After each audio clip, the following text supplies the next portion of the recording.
الحمد لله وكفى وسلام على عباده الذين اصطفى أما بعد বাংলাদেশ জামাত ইসলামের উদ্যোগে আয়োজিত দাগনভূঞা উপজেলা আজকের এই পথসভায় উপস্থিত আছেন বাংলাদেশ জামাত ইসলামের বিভিন্ন স্তরে বিভিন্ন পর্যায়ের নেতৃবৃন্দ।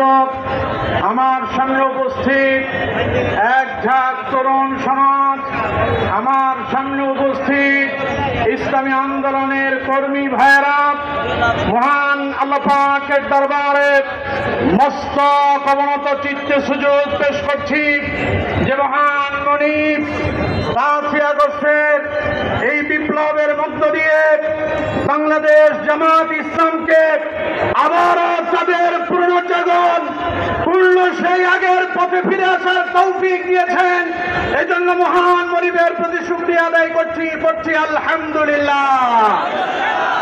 সংগ্রামী বন্ধুগণ, আমার মনে পড়ছে আমাদের বাংলাদেশ জামাত ইসলামের প্রথম সারির সেই নেতৃবৃন্দের কথা। ইতিপূর্বে আমরা এই দাগনভূঞাতে যে পথসভা হয়েছিল, শহীদ আলী আহসান মোহাম্মদ মুজাহিদ এসেছিলেন, তখন আমি ইসলামী ছাত্র শিবিরের কর্মী ছিলাম। মনে পড়ছে আজ বিগত 16টি বছর আমাদের ইসলামী আন্দোলনের প্রথম সারির আমাদের নেতৃবৃন্দদেরকে তারা হত্যা করেছে। আমি প্রেসিডেন্টদেরকে আমরা সালাম করে দিতে চাই। বিগত 16 বছরে তোমরা ইসলামী আন্দোলনের কোমর ভেঙে দিতে চেয়েছ। ইসলামী আন্দোলন আবারও ঘুরে দাঁড়িয়েছে, ঠিক কেন? ইসলামী আন্দোলন থেমে যাওয়ার জিনিস নয়। এই ইসলামী আন্দোলন রক্ত দিয়েই এই বাংলার জমিনে আবারও ইসলামী আন্দোলনকে আবারও পুনরায় জাগরণ করবে ইনশাআল্লাহ। বিগত 16 বছরে আমরা হারিয়েছি আমাদের ইসলামী আন্দোলনের শহীদ মাওলানা মতিউর রহমান নিজামী, আলী আহসান মোহাম্মদ মুজাহিদ, কাদের মোল্লা এবং 16 কোটি মুসলমানদের হৃদয়ের স্পন্দন আমাদের রহমান আল্লামা দিলওয়ার হোসেন সাইদি সাহেবকে, ঠিক না?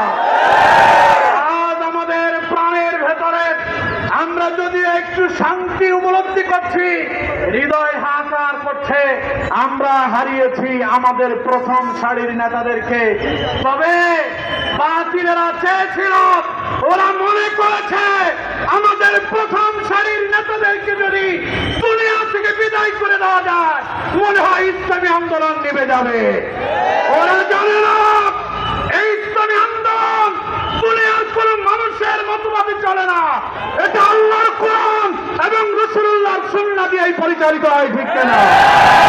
ইতিমধ্যে আপনারা দেখেছেন বাংলাদেশ জামাত ইসলামের সম্মানিত আমির জামায়াত, যিনি মানুষের মাঝে ব্যাপক সাড়া ফেলেছে, বলেন আস্তিক্যবাদীদের মাথার ভেতরে আগুন ধরেছে, ঠিক না? ওরা বিভিন্ন ভাবে আমাদের আমির জামাতের কথাগুলোকে বিভিন্ন ভাবে মানুষের কাছে ভুল বা উপস্থাপনের চেষ্টা চালাচ্ছে। আমি আমার ভাইদেরকে বলবো, আজকে আপনারা যারা এসেছেন আমাদেরকে সজাগ থাকতে হবে। আমাদেরকে অনলাইনে যারাই গুজব ছড়াবে সেখানে সঠিকটা প্রচার করার জন্য ঝাঁপিয়ে পড়তে হবে। এখন অনলাইনের বিকল্প নেই। মনে রাখবেন, আলেমদের ভেতরে একটা ঐক্য তৈরি হতে যাচ্ছে। ইতিমধ্যেই আলেমদের ভেতরে ভুল বুঝাবুঝি ইতিমধ্যে অনেকটাই নিরসন হয়েছে, বলেন আলহামদুলিল্লাহ। আমরা আশা করছি আগামীর বাংলাদেশ হবে কোরআনের বাংলাদেশ, আগামীর বাংলাদেশ হবে ইসলামী আন্দোলনের বাংলাদেশ, আগামীর বাংলাদেশ হবে দুর্নীতিমুক্ত বাংলাদেশ, আগামীর বাংলাদেশ হবে আল্লামা সাঈদীর স্বপ্নের বাংলাদেশ। এই বাংলাদেশ গড়ার জন্য বাংলাদেশ জামাত ইসলামী এবং ইসলামী ছাত্র শিবিরের ভাইদেরকে বলবো, প্রত্যেকটা জায়গায় আমাদেরকে সততার সঙ্গে কাজ করতে হবে ইনশাআল্লাহ। তার মধ্যে ইনশাআল্লাহ এখন কোনো ভেদাভেদ নয়, সকল ভেদাভেদ ভুলে গিয়ে আমরা আমাদের হৃদয়কে প্রশস্ত করে দিয়ে আমরা আমাদের ভাইদেরকে কলিজায় টেনে নিয়ে আমরা আগামীর বাংলাদেশ গড়ব। যেই বাংলাদেশে থাকবে না কোনো দুর্নীতি, যেই বাংলাদেশে থাকবে না কোনো কুচক্রী মহলের স্থান, এমন এক বাংলাদেশ হবে যেই বাংলাদেশের মানুষ কোরআন সুন্নাহ দিয়া হযরত ওমরের মতো দেশ সাজাবে ইনশাআল্লাহ।